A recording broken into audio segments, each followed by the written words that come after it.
What's up, everybody? It's your boy Walking Mandu. Welcome back to Wrenchtrenchers Garage, and today what we're going to be doing is working on the Dakota.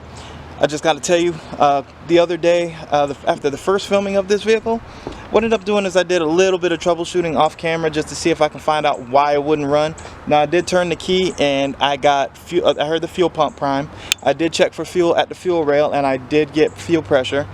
I squirted a little bit of ether down in there to see if there was any sparks, see if it'll do anything, and it did nothing. So my deductions from that was I wasn't getting any spark. So what I ended up doing is put the OBD2 reader on there because it is a 99. OBD2 was a thing after 96, I believe. So after doing that, I wound up finding out that it was the cam position sensor. At least that's what it said on the OBD2 reader. So I decided to look around and find out where the cam position sensor is for this vehicle. Well, it turns out that it's supposed to be on the block underneath the airbox. Well, as I was fumbling around under the airbox and trying to decide, trying to find this thing under the airbox where it was told that, where I found a YouTube video where it said it was located, I didn't see one. Mine doesn't have that.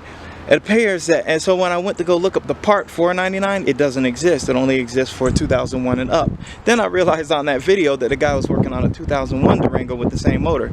So it appears like the 2001s and up all had a crank position sensor that was located on the block, and the 2000 and down only used the pickup coil that's inside the distributor. Who knew? So what I'm going to do is I'm going to order a pickup coil for inside the distributor, since that's most likely my problem, and I'm going to order a crank position sensor as well, and then we're going to dig those out of there as soon as they show up in the mail. I'm social distancing right now, so yes, I'm ordering things. So that's about it for that. But yeah, so I'm going to go ahead and show you a quick video of me pulling the airbox out. It's just one bolt, really. I probably won't even do it. It's one bolt. It's that bolt right there. The whole airbox comes out, and this airbox is rather clean. Not too bad. And as you can see down there, that is the remnants of the heat shield from these horrible looking headers. So or intake, exhaust manifolds. On to the other thing. As of last night, judging from the last video that you saw, where I was probably I was in a little bit of a panic. I didn't think I'd probably be able to get Pedro back on the road due to how bad that frame rust was. Apparently it's not a big deal in the Jeep world. Jeep guys appear to have to deal with that kind of crap all the time. I watched a video on YouTube, and the guy on there says, basically he just ordered some replacement plates that were already form fitted, and it was actually in the exact area that I'm having problems at. And I saw him sit there and just kind of weld the thing on, and he said it's been working for him just fine.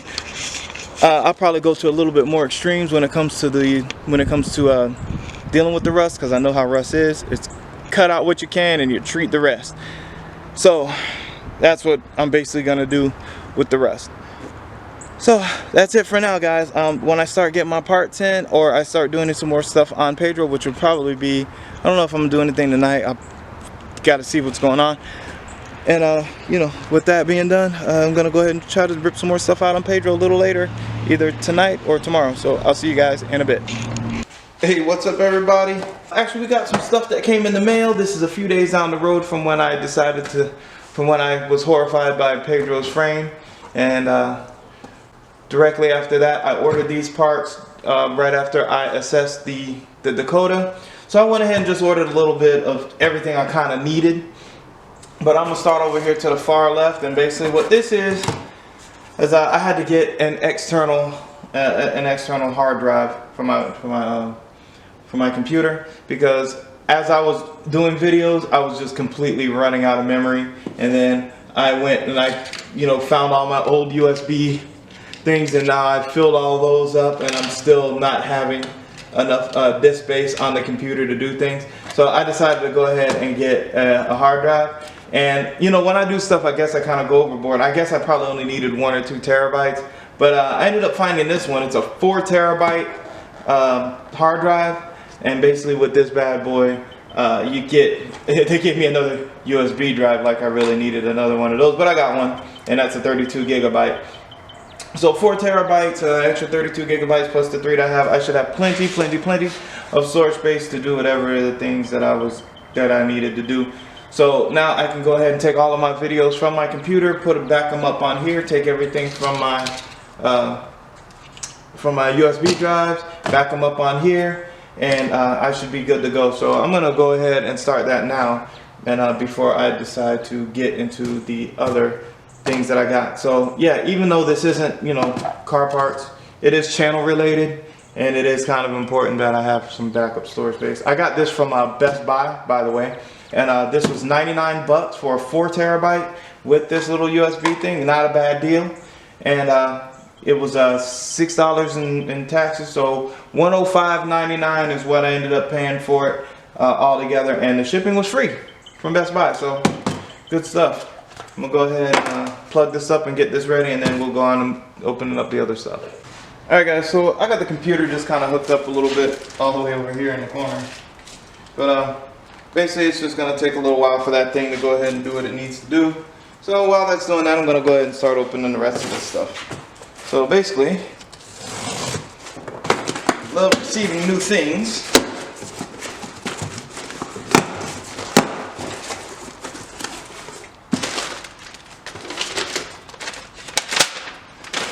So basically, this is all the ignition stuff that I wanted to get for the Dakota, just to see if it'll run.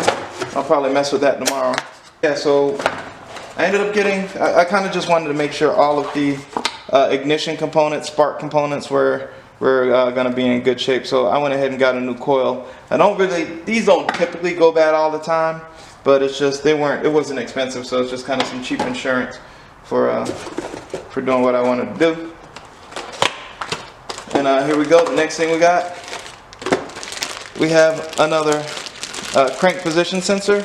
Again, it did come up as the cam position sensor being bad, but I went ahead and got a crank position sensor since these things go hand in hand. And these things are really hard to get to. So I figured what I'll do is I'll just go ahead and change it, get the struggle over with, and just have a new one in there along with whatever else I need for the ignition system. Well, it's about 60 bucks for both of those. The next thing I ended up getting was this standard equipment. This is the distributor pickup coil, also known as the cam position sensor on the 2000 and under Dakotas. So I figured this is what the actual code came up for on my OBD2 reader, is this guy right here. And it's disc shaped, and what it does, it just kind of sits inside of the distributor, inside the distributor cap, and then plugs in to where it reads off the distributor, allowing various things to hook up and then provide spark to this guy right here. So all of these components together are things that provide spark to the vehicle, along with spark plugs, wires, and the distributor itself. So I figure if I replace these components here, it is the kind of cheap insurance way to go to see if I can't get this thing to fire up. So I'll probably be working on that sometime this weekend. Now the last thing we got is weight. This thing's freaking heavy. So what I ended up getting was welding plates for the Jeep. And these plates here are going to help me patch up the frame of the Jeep right in the spot that it's getting crusted out the most. Now, before I actually start welding these on, now this is enough to do both the sides, passenger and driver side. But before I actually start messing with these were like, I got these for what, 29 bucks? Free shipping, all that good stuff. This was like from Amazon. It was really cheap for these things. And I figured, you know, I could brush up on my welding, and I'd probably be happy at least giving this a shot. For like 40 bucks, I'd give it a shot trying to fix up the frame myself. So we got stuff to make the Dakota run. We got stuff to help patch up the frame on Pedro, and I got stuff for the computer so that we can continue giving you this awesome content. So yeah, back to the regularly scheduled program, guys. Alright guys, so since I had a little bit of time and I still got a little bit of sunlight left, not a whole lot of it, I got a little bit of sunlight left, I'm going to see if I can drop in this cam sensor. And well, cam sensor, aka coil aka distributor coil pickup. I'm gonna pick one. I'm gonna test that thing and see if we can get this bad boy to crank. And since I'm out here, since I'm doing stuff, and since we were not able to bleed the other car, I'm gonna go ahead and pull my OBD2 sensor, OBD2 reader out. I'm gonna show you guys exactly what came up on this thing so you can see. And then we're gonna make sure it says cam and not crank. And if it says cam, we're gonna try to go ahead and fix that, since that's easier to get to than the crank position sensor. And if it cranks and it runs, that would be a great thing. And then I will change the crank position sensor once I can get it in the shop after I have some room in there. So for right now, we're gonna go ahead and plug this bad boy up, and we're gonna see what we get. I'm gonna plug this bad boy in here.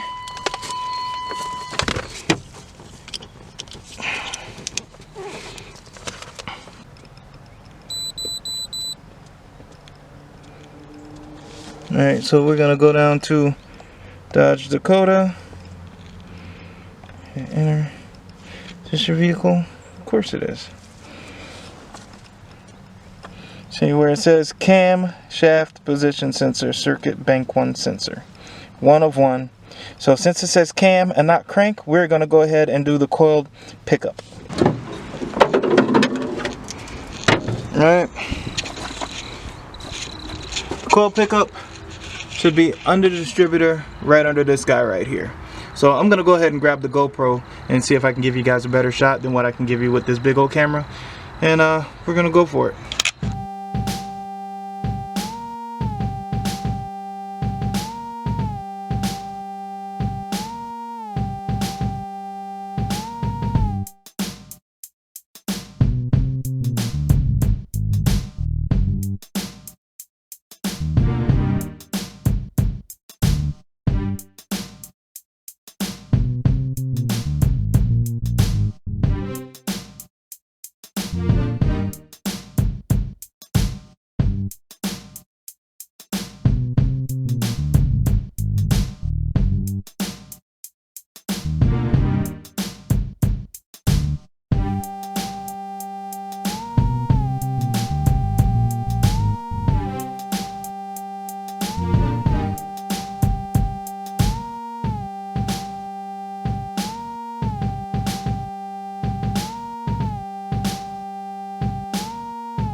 So I found the problem. So this is immediately found the problem.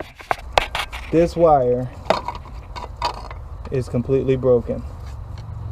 It was probably chewed through in the mouth or something. There's the problem right there. I'm trying to dig out the plug for this thing. So as you can see, here is the pickup, the frayed wire on the pickup, and under here is the plug. Just found that bad boy. So now we're gonna work this out. Alright guys, so since we found the issue, we're gonna go ahead and just throw the new part in there for right now.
Alright guys, so we just I'm gonna go ahead and put the negative battery cable on.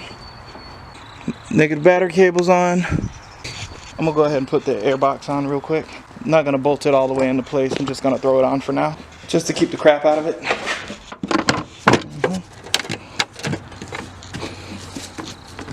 I'm not even gonna really snap that into place. It'll be fine. Throwing it on just to see what we got.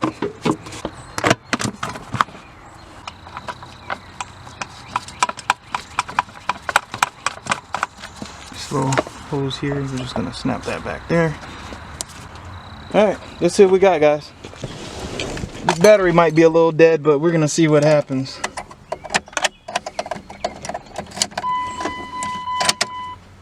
Alright. Here we go. Of course, dead battery. Gonna get the jump box. Of course my battery died as soon as I started celebrating. But yeah, man, she's running. 5.2 liter. Magnum, not a Hemi, a Magnum. She sounds quiet. Sounds good. It's a good sounding truck.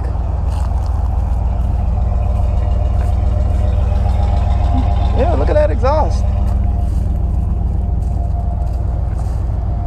Very cool.